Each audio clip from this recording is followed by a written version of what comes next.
نحمدہ نصلی علی رسولہ الکریم اما بعد فاعوذ باللہ من الشیطان الرجیم بسم اللہ الرحمن الرحیم۔ السلام علیکم ورحمۃ اللہ وبرکاتہ۔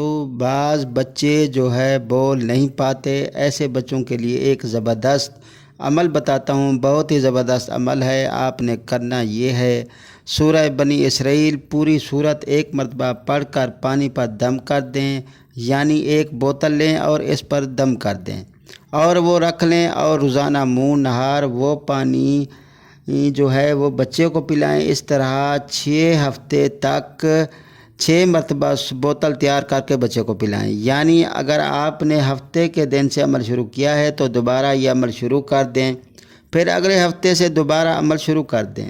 جس دن سے عمل شروع کریں گے اسی دن سے دوبارہ شروع کریں گے۔ اگر آپ جمعہ کے دن سے شروع کریں گے تو اگلے عمل جمعہ سے شروع کریں گے۔ 6 ہفتوں میں 6 بوتلیں تیار کرنی ہیں اور بچے کو پلانی ہیں۔ ہر مرتبہ میں 1 مرتبہ سورہ بنی اسرائیل پڑھنی ہے، اور سورہ بنی اسرائیل کا یہ نقش بچے کے گلے میں ڈال دیں۔ انشاءاللہ بچہ روانی کے ساتھ بولے گا، اور بہت ہی اچھے طریقے سے بولے گا کہ فر فر بولنے لگے گا۔ انشاءاللہ زبردست لاجواب عمل ہے۔ انشاءاللہ آپ اس عمل کو کریں، بہت فائدہ ہوگا۔ آپ نے اس نقش کو اسی طرح لکھنا ہے۔ نقش بنانے سے پہلے آپ اس نقش عمل کی اجازت ضرور لے لیں تاکہ آپ سے کوئی غلطی نہ ہو۔ جزاک اللہ۔